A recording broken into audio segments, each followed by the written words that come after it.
All right, everyone, it is Friday, and you know what that means. It is time for Stop Being the Best Kept Secret, and I am excited today. I am Damon Pistolka, co-host of the show. That pretty gentleman over there is Kurt Anderson, and then we have Aya Takase here with us today, and we're going to be talking about the Industrial Marketing Summit 2026 and what Aya is going to be talking about there. Kurt, I am so excited because Aya's a scientist, and it's always fun to get to talk to people. So, Kurt, take it away, man.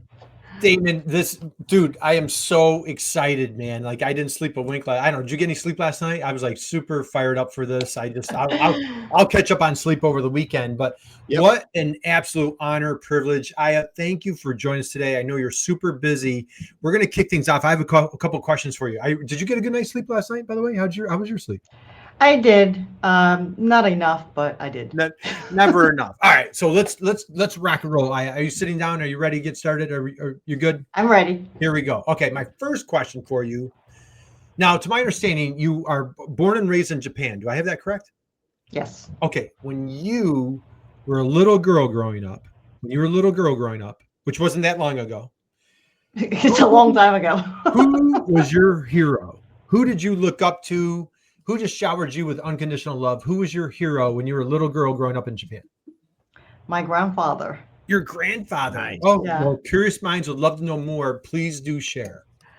So my grandfather was an engineer, and mechanical engineer, actually. And he was pretty much the only science and tech person in my family.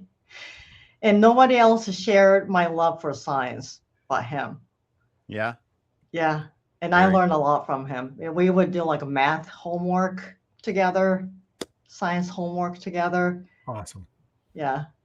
Oh, I love it. He was my hero. He was your hero. And what and Grandpa's name, please? Chitose Takase. Nice. Awesome. All right. Well, big shout out to Grandpa. Absolutely love it. So now you just had that fire burning inside you. Now, though you're a marketer today, do I have that right? You're a scientist by trade. Can you please share a little bit on your education, your background? Damon, you know, when I was talking about, I love when I won't speak for you, when I'm the dumbest guy in the room. Like right now, I'm definitely the dumbest guy in the room. Aya, share a little bit on your education, your background. Okay. So I went to school in Japan, and I went to Tokyo University of Science to study physics. Nice. I did undergraduate and graduate. I wanted to go for PhD back then. This is going to date me, but more than 20 years ago.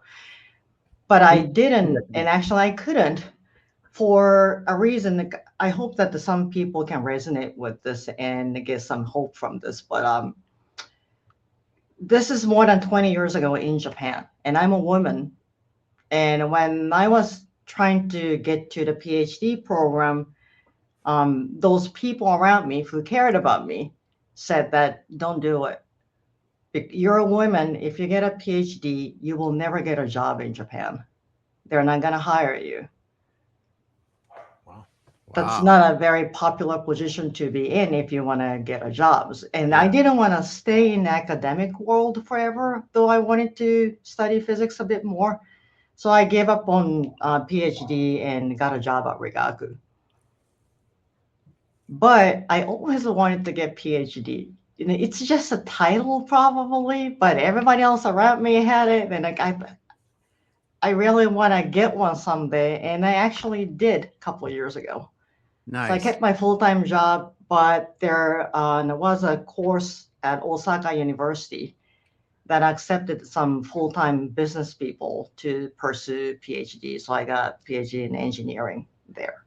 Oh, wow. Now, cool. I have to say, so your title, Head of Global Marketing and Communications, you're probably one of the only individuals on the planet that has a PhD as a head of marketing communications. Yeah, right? I doubt it. So if you don't mind moving forward on the show, we're going to call you Dr. Aya. How's that? So, well, you've earned it. Congratulations. What an Very accomplishment. cool. And I'll tell you, Damon, I know that speaks close to your heart. Your mother has her PhD. And so, as proud girl dads, we're both girl dads and we love our mothers dearly. You are an incredible inspiration as a woman fighting relentlessly to get that PhD. So how about a round of applause for Aya? Thank you. Well, and then a PhD in engineering. I mean, it's that's just that. I want to say that whatever your gender is, it's never too late.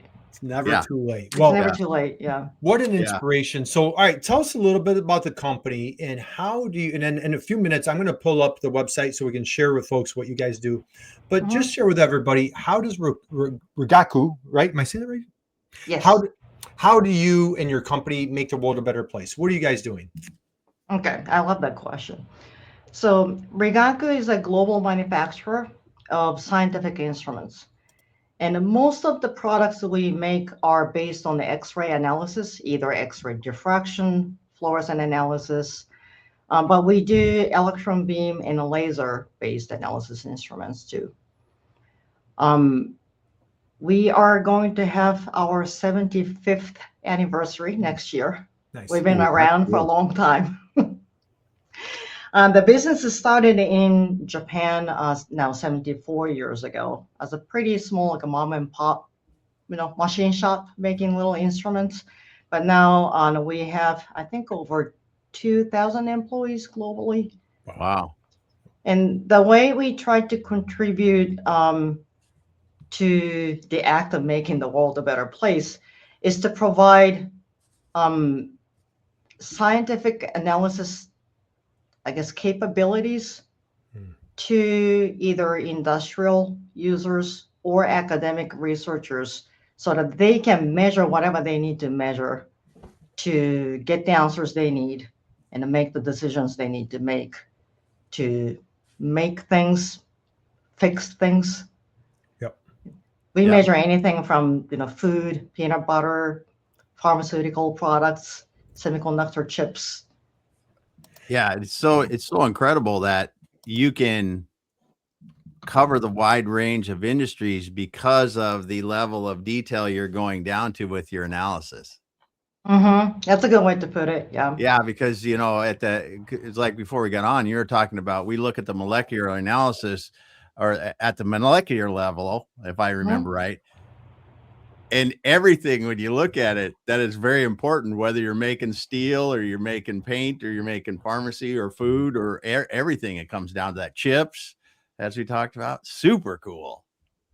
What you said is very true, because no matter what you observe as a behavior of certain material, it's coming from how those atoms and molecules are arranged inside of it. So yeah, super cool. Yeah. So what is I mean, this has to be incredibly interesting, the applications that you get into. So what are some of the challenges without doing anything you can't talk about? Well, what are some of the cool challenges you've helped people solve with this technology and these processes? Okay, so I have to think about it, because there are things I can talk about and things I can't talk about. Let's see. So many years ago, I don't know if you remember or heard about it, but there was an incident on the subway in Japan. I think this was probably 27, could be 30 years ago. There was a group of people who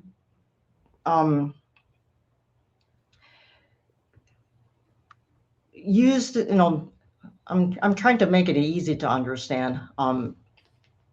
So there are a group of people who use some poison to hurt people. Yep. And also there was another incident where the same thing, there was one person who put a lot of arsenic-based poison in a big pot of curry to kill a bunch of neighbors to get their insurance benefit. And in the second case, the police needed to identify where that arsenic came from. And I didn't know this until I heard about this news, but you can analyze what kind of elements are in a certain material using X-ray fluorescence analysis technique. And they took a tiny, tiny bit of scrape of a kitchen sink from this suspect's home Yeah. and compare the impurities that were included in the arsenic in the kitchen sink to the combination of impurities they found in the pot of curry Oh my to goodness. prove that they came from the same source. Oh my goodness. Yeah. That is Well, you really can do something. something like that. That And is it really worked. something. Man, isn't that Yeah. wild? Wow. But they needed such a high level of sensitivity to do it, and they couldn't, unfortunately, use any of our products that are installed in the regular lab. They Mhm. needed to go to a synchrotron beamline facility to get a lot more X-rays to analyze them.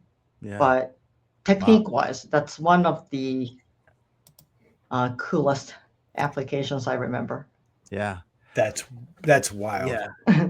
And when you think of if you're going to produce, I always think of chips because they operate on such a small level, or really anything. I mean, even if you think about the paint that goes on a car or something like that, if you're going to produce billions or millions of gallons of something, or millions of chips or something like that, the molecular level makes a huge difference in the consistency over Mhm. time, and you can spot things that you will never see with the eye, and just so much stuff.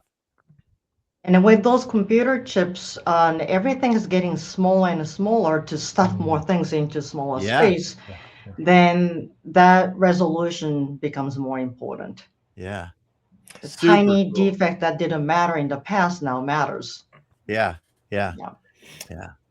Excellent. Well, here, multiple different industries. You mentioned like peanut butter all the way to like little tiny chips. We've got pharmaceuticals, cement, Yep. and so all sorts of fascinating things. If you're just joining us here today, we're with Dr. Aya, and so we're diving into not only her company and how she makes the world a better place, but she's Damon. I don't know if you know this. She's at the Industrial Marketing Summit, my friend. And so, man, everybody is super excited. If you're in B2B marketing, you Yep. want to be in Austin, Texas in March of 2026. And Aya is going to be one of our speakers. So, okay, let's jump off. Anything else that you want to share about the company or anything else there? And then we're going to slide into the Industrial Marketing Summit. We do all kinds of X-ray analysis and electron beam and the laser related analysis. And if you have any scientific question or research challenges you think we might be able to help, then please reach out to me on LinkedIn. Very Absolutely. good. Hey, and as a matter of fact, ironically, hey, there you go. And so here's our dear friend, Dr. Aya on LinkedIn. Do yourself a favor, connect with her, and you Yep. will absolutely, you'll thank us later. Drop her a note, let her know that you're out there, that you're interested in what she has going on. And so now we're going to slide over. We're going to dive into, let's go here. How about this? Hey, Damon, Yep. do you recognize this dear friend here? I kind of do. So we have a topic coming up at the Industrial Marketing Summit in 2026, from presentation to performance, crafting binge-worthy webinars for technical audiences. I couldn't love this topic more. Now go to the Industrial Marketing Summit. You can check out the website. I'm going to come back to the website in a minute.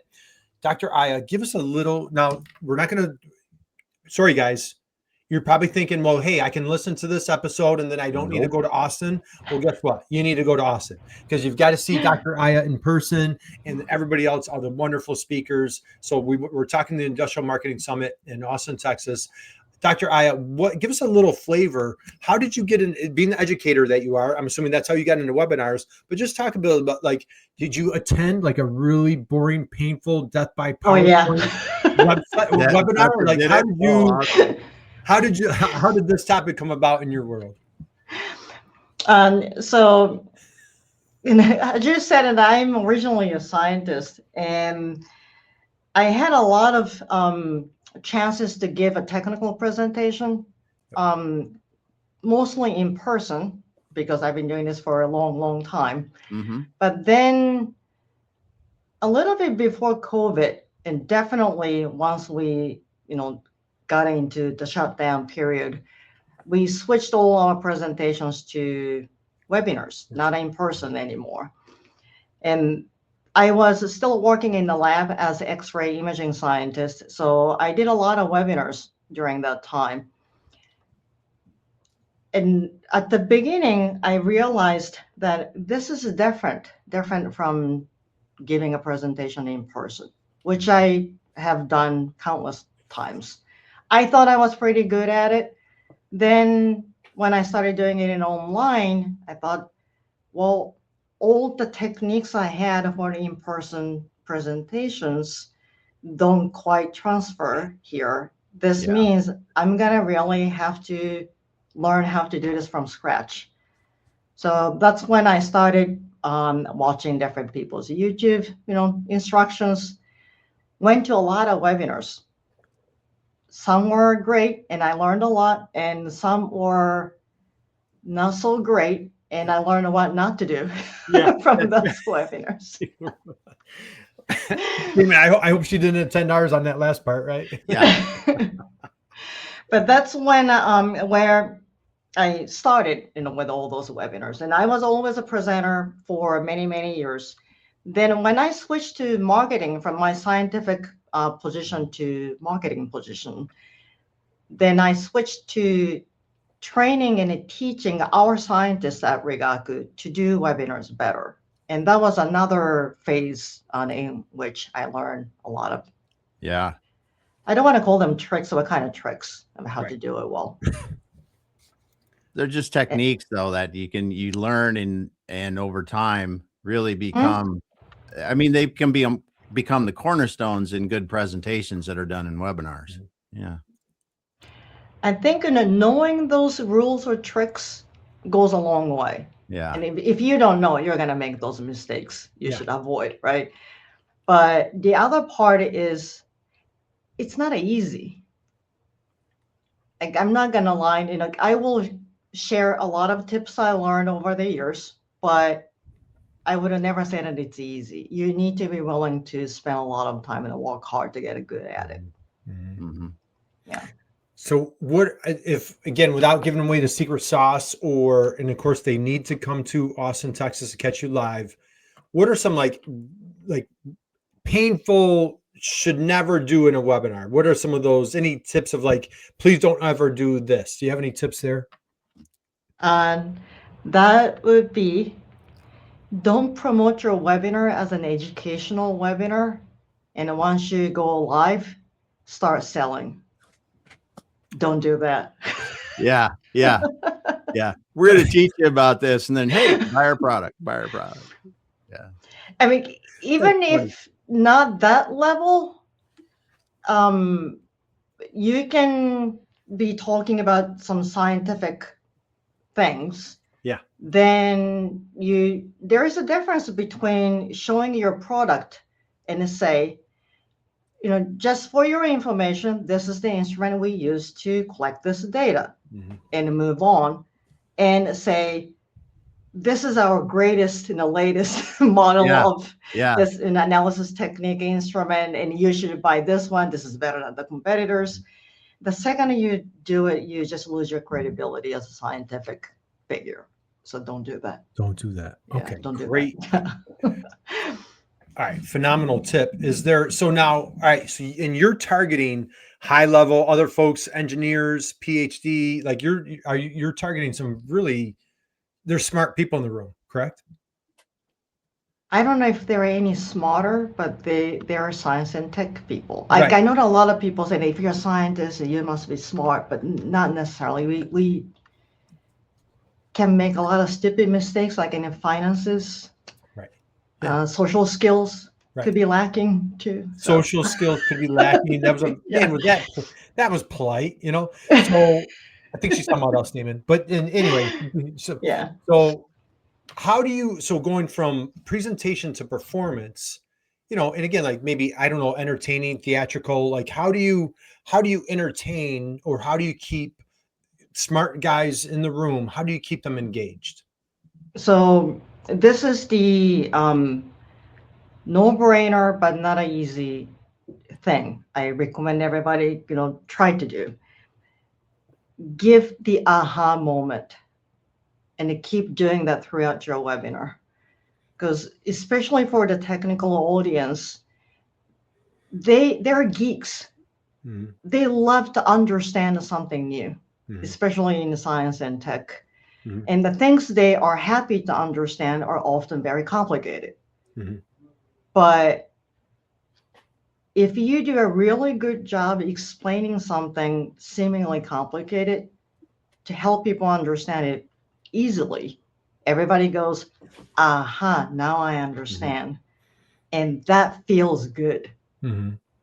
And the Yeah. people keep watching it. Mhm. And they will leave your webinar feeling, that was fun. I feel like I'm smarter now Mhm. because I know something I didn't know before. Mhm.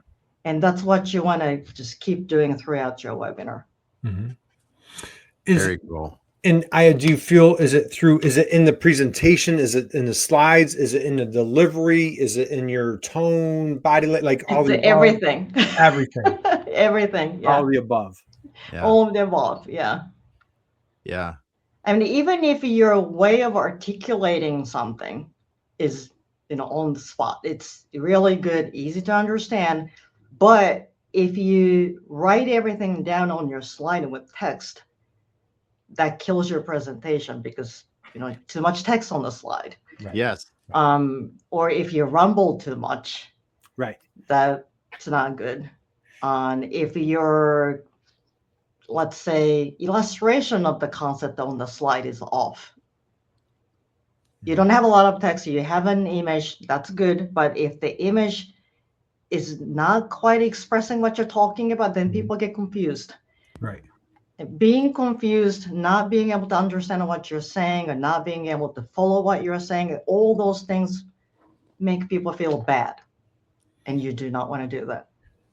So you're making a great point because you have the challenge of, it's how do you find the balance? Because when you're doing a webinar, you don't know everybody in the room. If they have their cameras off, you can't read body language. And so you don't want to speak above everybody because, like you said, nobody wants to be the dumb guy in the room. And then you don't want to speak below everybody because they're like, well, I already know all these things. Why, why am I sitting here wasting my time? So it is difficult finding that balance. Is that correct? Or how do you kind of It conquer is. Actually, that's one of the common mistakes people make, meaning that you need to know the audience before you prepare the first slide. Yeah. If you go live and are wondering, who are those people? Is this the right level? That's too late. You should know the answers to those questions before you prepare the webinar slides. Yeah. Great point. Yeah. Great point. Do you have any tips on how do you guys, you get the list of people ahead of time, or you're looking them up on LinkedIn, or what are some tips that you have for? So there are a couple of different things you can do. Number one, you probably, especially if it's for marketing, you design your webinar episode or series with the targeted audience in mind, right? You don't know who they are. You don't know if they're coming, but you have this ideal audience, persona. Then you design your webinar. Nice. Then when you start promoting it, use the right language to attract that audience. And use the right contact list to promote it to, so that your concept of webinar and the ideal audience match. So that's the ideal way to do it, I think. But you're not going to know everything about the audience, and you might be a little bit iffy about certain things. Right. You can run polls, you can run survey beforehand. You can run polling during the webinar. One of the things we do at the beginning of our webinars is to ask the audience, and do you own this technique or instrument? Are you using it? Or are you new to this? And we run that poll right at the beginning of the webinar so that the speaker can make some adjustments depending on how novice or professional Well, I love it. That they are. Yeah. And again, if for anybody just joined us, I want to come back to Industrial Marketing Summit. And the one word that I love to hear is binge-worthy. Crafting binge-worthy. That is just such moxie. I just love the now again, for our technical folks, And and we went to your website. So I'm back over here, right? So, this could be like, not the most exciting, like we're not targeting, we're not preaching about Taylor Swift to a bunch of teenage girls type thing, right? I don't know if that's, or you're not talking football to myself and Damon, right? Yeah. So, well, how do you get that excitement? How do we create binge-worthy webinars on say for the manufacturers out there, like, hey, my product's really not that exciting. How do we get people fired up? And if your audience is technical, explaining things very simply and help them understand a complex concept or theory or method or technique will make your webinar binge-worthy. And I didn't use this term just to get people's attention. I'm glad that you like it. But years ago, when we did a series of webinars explaining X-ray computed tomography technique, and we explain a lot of complicated concepts around it in very easy to understand ways. And I got a message on LinkedIn from somebody who found our recordings on YouTube, and he said, hey, I just found your webinar recordings, and started watching it, and spent the entire afternoon watching all episodes. So he actually binge watched my webinars. And that's when I thought, I didn't think it would be exciting because of the topic. Yeah. But he made me realize, this can be exciting to a certain audience. Nice. Yeah. Where you really segment your audience well, though, if you're creating content that's very interesting to and really small group of people. And that's more powerful in marketing, first of all, or more powerful in education as well, or whatever you're trying to do, because you can speak directly to something that they want to learn about. You're right. I was going to say that in marketing, we always said that you need to focus on certain target, right? You cannot say that we are the best for everybody. That never works. And I think a webinar is the same. And education is the same. Yeah. What I love it with the gentleman that for folks that are giving webinars, and like we're constantly trying to encourage our manufacturers to, do those education pieces or do a webinar. Do you have a tip or suggestion on the actual slide presentation itself? You mentioned we kidded around a little bit about like death by PowerPoint or having a slide with a bunch of. Oh, I love that TED Talk. Yeah. So, if we talk about like really getting laser focused and like not the death by PowerPoint, like, do you have any like little tips for folks to put together a nice, healthy, engaging presentation? Any like do's and don'ts that you want to share? First, I would repeat everything that was discussed in that How to Avoid a Death by PowerPoint TED Talk. If you have not watched it, and follow all the rules. So that's one. Another one is when you give a presentation online, like through a webinar platform, change your visual at least every 30 seconds. A lot of people say that, oh, that's too much. But can you imagine staring at a screen that's still and nothing is moving? And imagine you're watching YouTube video and nothing moves on the screen, and you listen to a monologue, you're going to leave before 30 seconds pass. Yeah. And it's the same for a webinar. Yeah. And I love how some of the tools have changed too, that where you can actually be in front of the presentation now. And there's just different ways that you can do it and move things around to really keep things moving, like you said. Keep things moving. And it doesn't mean that you have to change your slide itself. You can create animations that play on your slide. Even, old boring bullet points. Don't show them at once. Just reveal them one by one, and that's changing visual, right? Yeah. So do you ever look back at your presentations from years ago and go, oh my goodness, I can't believe I actually did that? Not the online ones. Still, there are things I want to do better. Now I look at them. But in-person presentations I've done in the last, I don't know, 25, 30 years, there are a lot of ugly slides I made. Yeah. Yeah.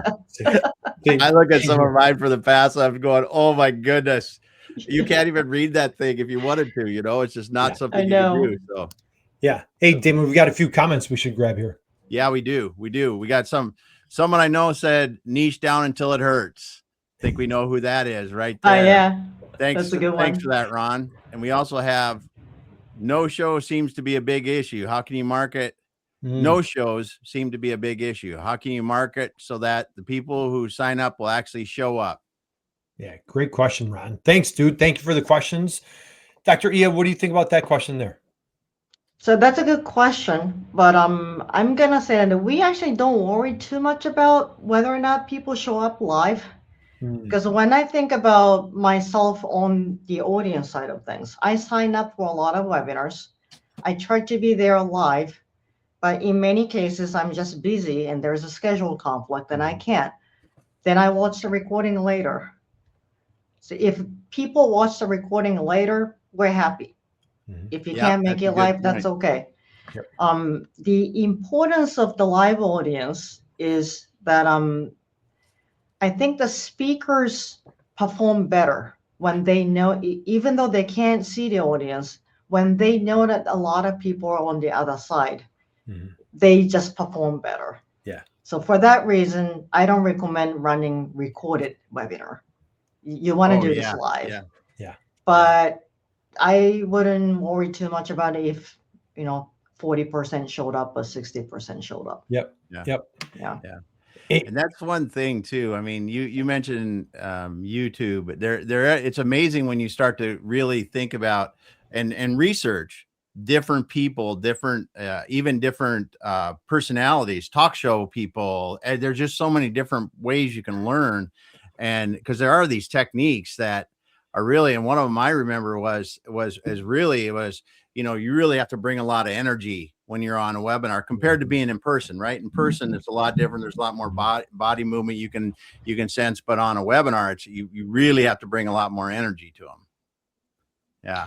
So For cool. that point, my advice is if you're dealing with subject matter experts that are scientists or engineers, not performers, that can be very challenging. And you Yeah. can't really tell those people you need to act more enthusiastically, and that could go the wrong way and it's really awkward or something. Yeah, that's true. You can go off the rails. Yeah. So for that, what I recommend is don't put them on stage alone. Yeah. Ooh, great advice. Yeah. So as a marketer, you can be the host and you can be Mhm. running polling, dealing with the chat and the Q&A, the mediated. We actually, whenever possible, have two people additional to the speaker. Yeah. So all speaker needs to worry about is to give the good presentation and answer questions. And oftentimes I'm the host on opening the floor and dealing with the chat, Q&A, and all of those things. And we have another kind of technical expert that can mediate the Q&A and make some interesting comments or ask questions. And the reason why I recommend doing this is when you're not alone and you have two colleagues you talk to and work with every day, that relaxes the speaker. And we can talk among ourselves. That's a natural conversation. It's not awkward performance, learned in 3 days by an engineer. So Yeah, so I watched that video, so again, if you're planning webinars or you've been talking about doing webinars for 26 as a marketing strategy, phenomenal. As a matter of fact, follow Dr. Ia here, and she has all sorts of information on just kind of, she sets the bar high on how to do things. And I just had a conversation this week. A gentleman put together a presentation, showed it to me, and it was just all bullet points. And I was just like, I'm not trying to hurt your feelings. I'm like, you can't show that that slide presentation. Like you can't, because these are my talking points. I'm like, a human mind, what I learned, Dr. from that video that you're talking about, the human mind can't read and listen at the same time. It is physically impossible. I'm Yep. either going to listen to you or I'm going to read your slide, which you have to pick one. You So if can't you're do going to have them a lot of both. words on a slide, you can't talk because Mm-hmm. the human mind can't do both. If Yeah. you want them to listen to you, have an image, have 3 words, 5 words. But yeah, I agree with you 110%. So this is priceless. Absolutely. Yeah, Priceless. and like you said before, Dr. Aya, it's a lot of slides, right? If you want to go 30 seconds, 30 seconds, that's something that Kurt has always encouraged. And when you start to do it, you realize how much difference that variation really does. And you may have only a word or two on the slide because then they can feel the experience by seeing the visual, and then you talk about the subject a little bit, and that's good. Yeah. We got another good question here from Ron. What are your measures of success that help you determine whether or not your event was successful? Great question. That's a good Ron. question. Thank you. This gets determined before you actually deliver your performance, but number of registration is something we care a lot about because whether or not they show up live, there is a good chance that they will watch the recording. Okay. And it shows that they're interested in the topic. We promoted the topic the right way, and we chose the right topic. After the event, we monitor how many people watch it afterwards. It's rare that a webinar, one episode, one performance, a webinar generates a lot of leads. We wish it would, but it doesn't. Yeah. But later, we see customers mention our webinars. And I know that this is not quite measurable, but one of the best rewards you can get from doing webinars is that you go to a conference or even sales call, and the customer you're meeting for the very first time goes, "Oh, we watch your webinar all the time." Yeah, that's awesome. That means you don't need to spend a lot of time building the trust with that person. Yeah. That's already done. Yeah. Even before you met them. And Dr. I mean, do you feel, is this an accurate statement or not? Webinar typically is not a super heavy lift. When you're diving into a topic, like you said, you're a physicist, PhD, you are the subject matter expert. When you're talking about something that you know inside and out, putting together that webinar, and the thing is, then it's evergreen content that you put out. Do you feel that it's a super heavy lift, or what's your thoughts? It is a medium to heavy lift for the presenter. Creating slides and changing visuals every 30 seconds, not having a lot of text on it. That means you have to practice a lot. If you have a one slide with 10 bullet points, you just have to read them out loud. That's easy, right? Yeah. But if you don't have those, text, that's your speakers know it essentially out in the open. Yep. You need to have them somewhere else if you need your notes. Yeah.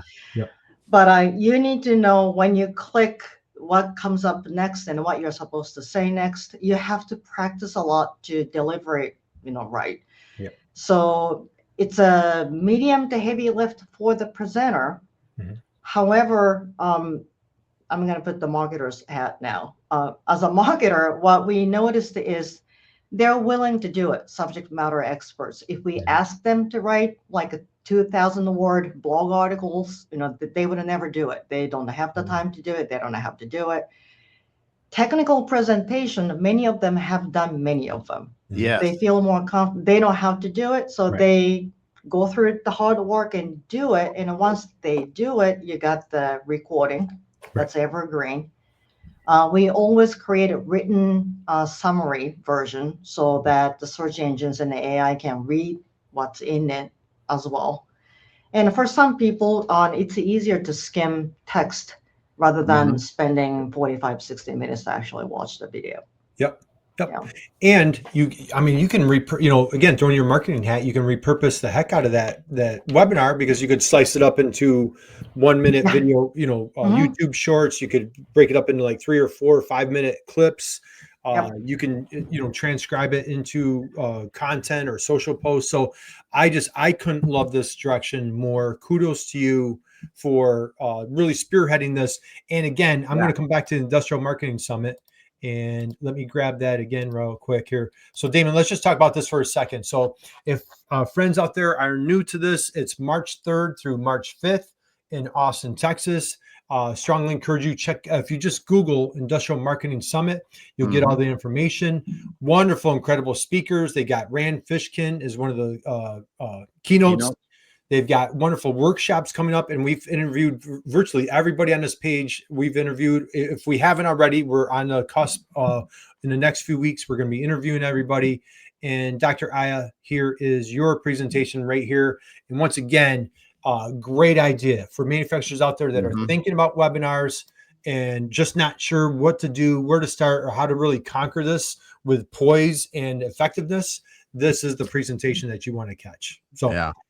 Dr. Aya, what questions did we not ask you about webinars or your strategies or tactics for getting great webinars out there?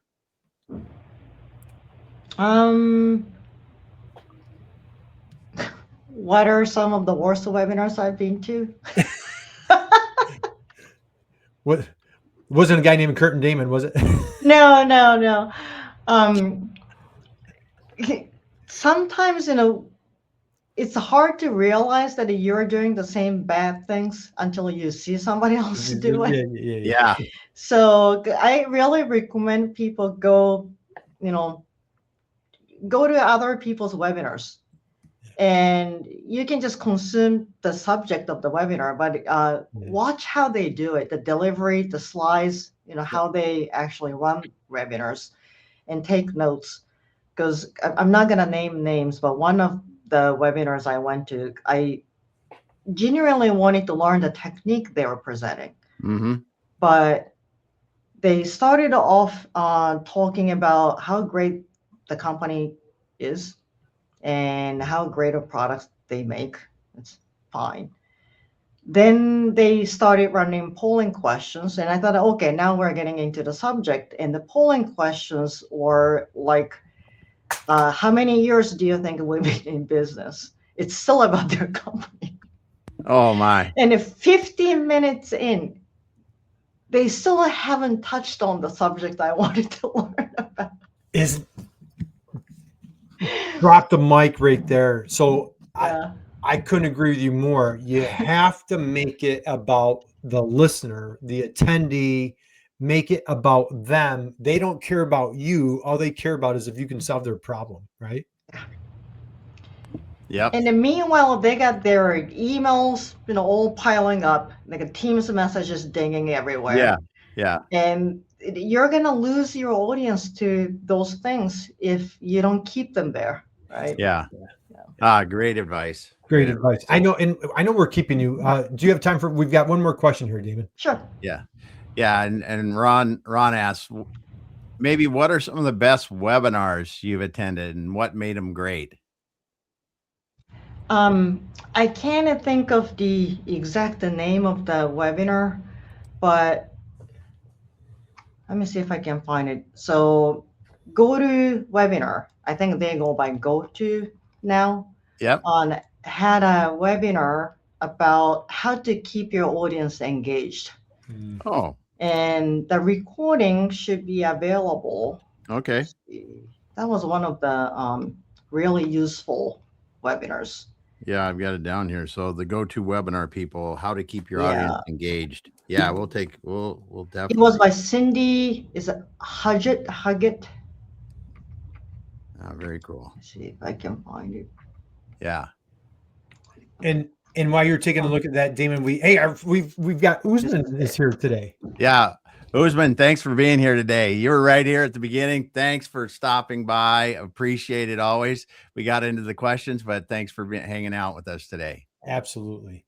Yeah. So welcome that. And okay. And I put the link to that webinar I just talked about. Yeah, she shared the link internally, so we can put that out there. Oh yeah, ready to go. We'll drop that in. Here we go. I've got it right here for you. So visual presentation skills, 5 key tips to sharpen your message. Yeah. So you strongly recommend this video clip right here. Yeah, that was a good one. That was a good one. Okay, excellent. All right, guys. Well, hey, we're going to start winding down again. Industrial Marketing Summit. Encourage everybody, go ahead and sign up. Damon, as a matter of fact, we have a little coupon code. If anybody signs up and they use the word B2B tail, you type in the word B2B tail, we're giving you, we get nothing in return. So we're not selling anything. We don't make a penny on this, but we are sponsoring our friends at True Marketing and Joe and the team at Gorilla 76. And of course, all sorts of wonderful speakers. We love going every year. And so if you do sign up, type in the coupon code B2B tail and you'll get a little discount on your sign up. So Dr. Aya, as we close out, any parting thoughts? As a matter of fact, I have one last question for you. You ready? I do have one last question. I'd love to ask you a question. So your high academic, PhD, all of the above, you mentioned your grandfather, longtime business career. What's the best business advice that you've ever received? What's the best business advice? I feel like you gave a total masterclass. Know your audience, understand your audience, death by PowerPoint, like all these great tips. Is there one particular piece of business advice that you would love to pass on to everybody?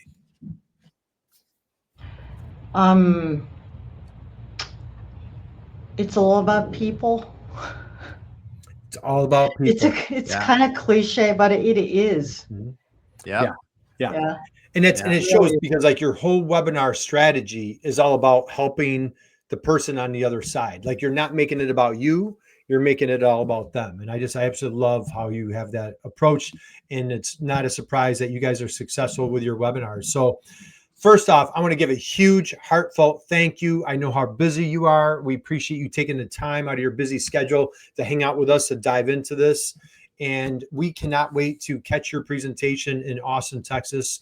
And this is going to be a blast. So thank you for joining us. Damon, do you want to? Well, thank you very much for having me. And it is a really, really good event, the Industrial Marketing Summit. And I want to give a shout out. If you're a marketer in B2B industrial business, you really should go to that meeting. Absolutely. All the cool kids are going to be there, right? Is that how all the cool kids are going to be there, right? Oh, yeah. So Damon, why don't you close us out and we'll take it away for today and we'll go from there. I'll do that. I'll mention Muhammad here. We got another comment from Muhammad. Love from the town in Pakistan. Thanks so much for stopping by today, Muhammad. Thanks everyone else for stopping by. And we appreciate you. We can see you're out there listening. We can see the comments from those. If you got into this late, you definitely want to go back to the beginning and listen to Dr. Aya and her tips about, putting on good webinars that are binge worthy. And then also make sure to get to that Industrial Marketing Summit 2026. And if you're signing up, go ahead and use that B2B tail code and get a little discount before you get there. But you get to go to Austin in March. It's going to be a beautiful time of year to be there and a lot of great people. So thanks everyone for being here. We'll be back again next week.